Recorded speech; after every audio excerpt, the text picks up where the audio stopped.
Police వర్గం రోజున రాజమహేంద్రవరం పుష్కర్ ఘాట్. ఆ బ్రిడ్జి నుంచి ట్రైన్లు వెళ్తున్నాయి. తెల్లవారుతుంటే ఆ దీపాల వెలుగులో చాలా అందంగా ఉందండి గోదావరి అంతా. చూసిన కొద్దీ చూడాలనిపిస్తుంది. స్నానాలు చేసేవాళ్ళు గమ్మున కిందకి వెళ్ళిపోకుండా పడవలు అడ్డుపెట్టి చాలా బాగా మెయింటైన్ చేశారండి. సెక్యూరిటీ కూడా చాలా బాగా మెయింటైన్ చేశారు. ఫుల్ పోలీస్ బందోబస్తు కూడా ఉంది. ఆ రోజు దీపాలు వదులుకున్న ప్రతి ఒక్కరూ కూడా ఆ రోజు కథ ఉంటుంది, ఆ కథ చెప్పించుకున్నారు పంతులతో.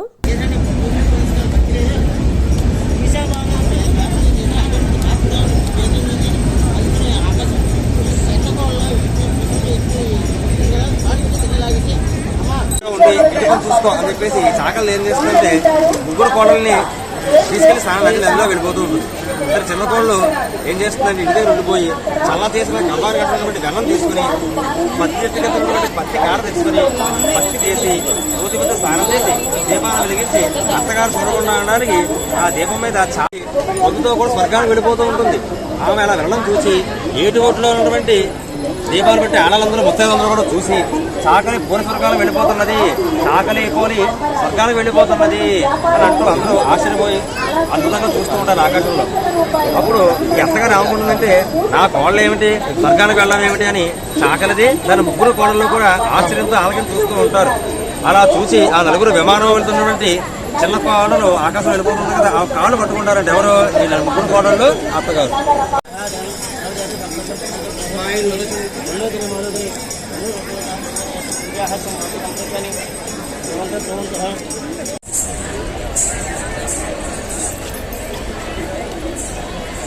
వీడియో మొదట్లో విన్నాం కదా, పోలీస్ వర్గానికి వెళ్ళాను కదా.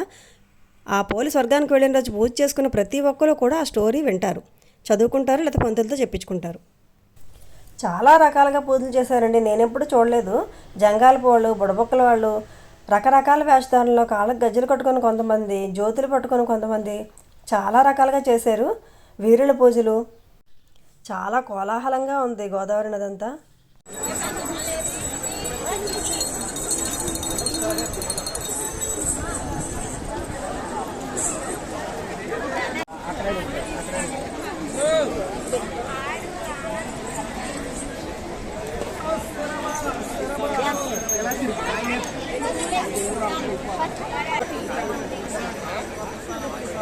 కార్తీక మాసం నెల రోజులు చేయలేని వాళ్ళు మొదటి రోజు ఆఖరి రోజు చేస్తే నెల రోజులు చేసిన పుణ్యం వస్తుందంటారు.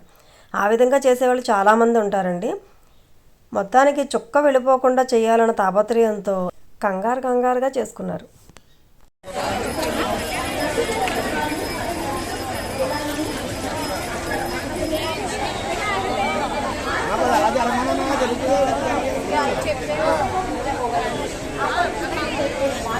కాదమ్మా 10 రూపాయలు ఒకటి అయినా ఎక్కిస్తున్నా 20 రూపాయలకి అవి వ్యాపారం చేసుకోండి.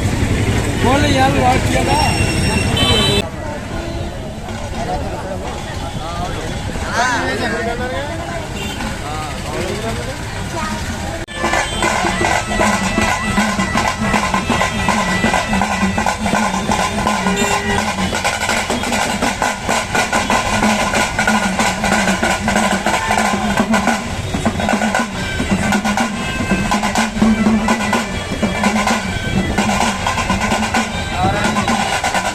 మా పూజ కంప్లీట్ చేసుకుని బయటకు వచ్చేసరికి 5:30 అయింది టైము.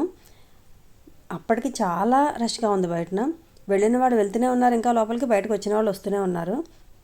మేము ఆటో గురించి వెయిట్ చేస్తున్నాము. చాలా టైం పట్టింది, మాకు 2 hours పట్టింది లోపల. మేము ఆటోలో వెళ్ళామండి. మా ఆటో మా దగ్గరికి రావడానికి ఒక 1/2 గంట పట్టింది. అంత ట్రాఫిక్ ఉందండి. రాజమండ్రి నుంచి మేము రిటర్న్ స్టార్ట్ అయిపోయామండి. చాలా కోలాహలంగా ఉంది కదా. ఈ పెద్ద ఆవిడ స్వామివారిలో ఉన్నారు. జుట్టు పెద్ద జుట్టు బాగా అట్లకట్టేసింది. ఆవిడ పూజ చేసుకున్నట్టున్నారు. పూజ సామాన్లు మటుకు తలతల మెరిసిపోతున్నాయి. గోదావరి తీరం అంతా చూసిన కొద్దీ చూడాలనిపిస్తుంది కదా. చాలా అందంగా ఉందండి. ఇంత తెల్లవారుజామున చూస్తే ఇంకా అందం పెరిగిందా అనిపిస్తుంది. చాలా సినిమాల్లో అందరూ చూసే ఉంటారు, రియల్గా కూడా చాలామంది చూసే ఉంటారు. గొప్ప గొప్ప వాళ్ళ విగ్రహాలతో నిండుగా ఉంది కదా గోదావరి తీరం అంతా కూడా. హ్యాపీ అనిపించింది ఈ టైంలో. ఆ ప్రయాణం చేస్తుంటే చాలా హ్యాపీ అనిపించింది. ముందు రోజు రాత్రి 1 గంట వరకు చాలా పెద్ద గాలి వర్షం, వాతావరణం కూడా చాలా చల్లగా ఉంది. వర్షం పడ్డది కదా ఆ రోజు. కానీ దీపాలు వదులుకునే టైం అంతా కూడా ప్రశాంతంగా గడిచింది. ఒక్క చినుకు కూడా లేదు. చాలా బాగా జరిగింది. రాత్రి పడిన వర్షానికైతే మేము అనుకున్నాము పొద్దున ఎవరు దీపాలు పెట్టుకోలేరేమో అనుకున్నాం. కానీ గాలి కూడా లేకుండా చాలా బాగా గడిచిందండి. అల్లూరి సీతారామరాజు గారు మహానుభావులు అందరూ కూడా ఈ తీర ప్రాంతంలోనే కొలువై ఉన్నారు అన్నంత అందంగా ఉంది. ఎర్లీ మార్నింగ్ గోదావరి తీరంలో తీసిన ఈ వీడియో మీకు అందరికీ నచ్చిందని అనుకుంటాను. నచ్చినట్లయితే like, share, subscribe. Thank you.